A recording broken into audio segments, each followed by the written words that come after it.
Genius Kids.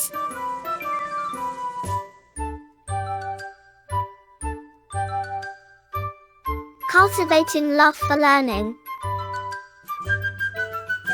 अध्याय 15 वाक्य विचार सिंटैक्स। वाक्य सेंटेंस शब्दों अथवा पदों का वह व्यवस्थित क्रम जिसका सही एवं स्पष्ट रूप में कोई सार्थक अर्थ निकलता है वाक्य कहलाता है। जैसे प्रतिभा चित्र बना रही है। उपरोक्त वाक्य में 3 पृथक पृथक शब्द हैं, जिनको एक व्यवस्थित क्रम में रखने पर उनका अर्थ स्पष्ट करने वाला वाक्य बन जाता है। वह शब्द समूह जिससे पूरी बात समझ में आ जाए वाक्य कहलाता है। माता जी खाना पका रही है। किसान खेतों में जा रहा है। ऊपर दिए गए शब्द समूहों से उनका अर्थ स्पष्ट रूप से समझ में आ रहा है, अतः ये वाक्य है। याद रखिए, रिमेम्बर, वाक्य में क्रिया का होना आवश्यक है। क्रिया के बिना वाक्य की रचना नहीं हो सकती। वाक्य के अंग पार्ट्स ऑफ सेंटेंस। वाक्य के 2 अंग होते हैं, वाक्य उद्देश्य विधेय। उद्देश्य सब्जेक्ट। वाक्य में कोई भी बात जिस किसी के विषय में कही जाती है उसे वाक्य का उद्देश्य कहते हैं। विधेय प्रेडिकेट। वाक्य में उद्देश्य के बाद जो भी कुछ लिखा जाता है वह विधेय कहलाता है। उद्देश्य विधेय 1 मेरी कक्षा के सभी छात्र परिश्रमी हैं। 2 छोटे से छोटा बच्चा भी प्यार की भाषा समझ लेता है। 3 विश्व की सबसे सुंदर इमारत ताजमहल आगरा में यमुना के किनारे स्थित है। 4 हम इस मकान में रहते हैं। वाक्य के भेद काइंड्स ऑफ सेंटेंस। वाक्य के भेद 2 आधारों पर किए जाते हैं। रचना के आधार पर on the basis of formation. रचना के आधार पर वाक्य 3 प्रकार के होते हैं। 1 सरल वाक्य, 2 संयुक्त वाक्य, 3 मिश्र वाक्य। 1 सरल वाक्य सिंपल सेंटेंस जिस वाक्य में एक क्रिया होती है और एक कर्ता होता है वह सरल वाक्य कहलाता है। जैसे 1 मोहन दफ्तर जा रहा है। 2 प्रिंस के घर के पास एक कुआं है।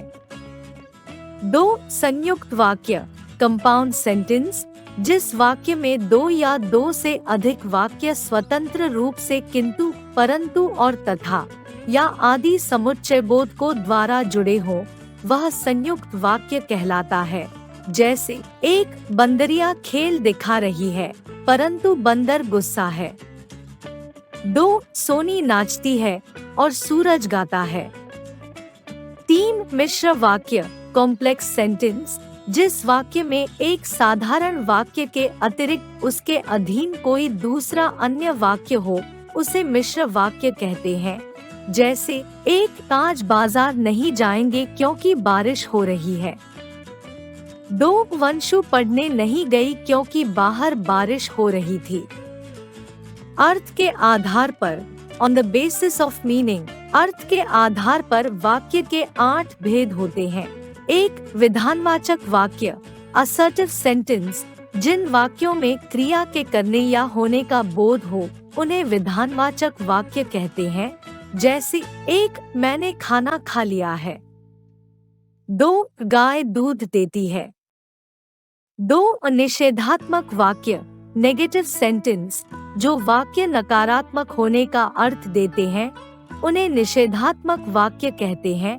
जैसे 1 हम आज विद्यालय नहीं गए। 2 रमन पढ़ने नहीं गया।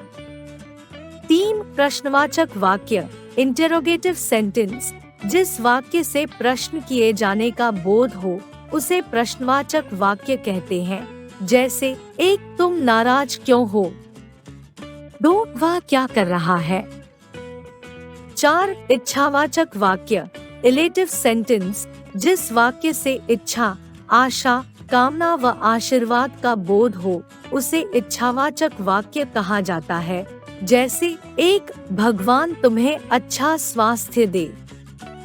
2 तुम दीर्घायु हो।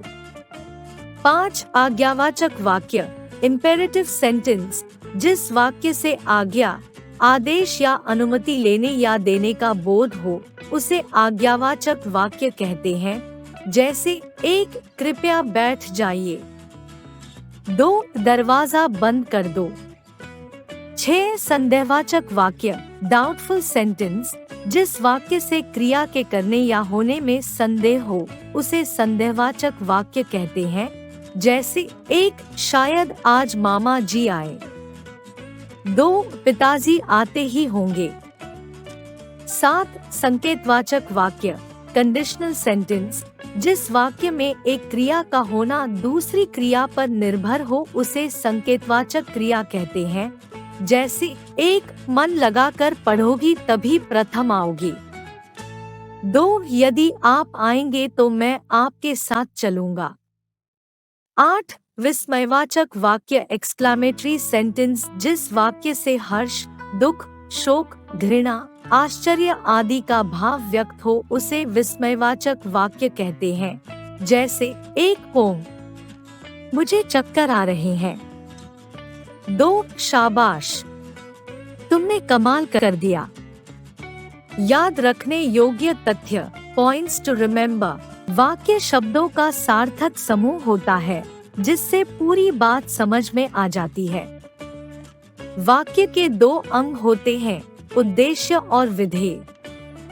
वाक्य में जिसके संबंध में कुछ कहा जाता है उसे उद्देश्य कहते हैं।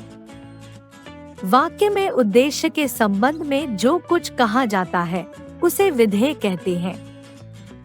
रचना के आधार पर वाक्यों के 3 भेद होते हैं, सरल वाक्य, संयुक्त वाक्य और मिश्र वाक्य।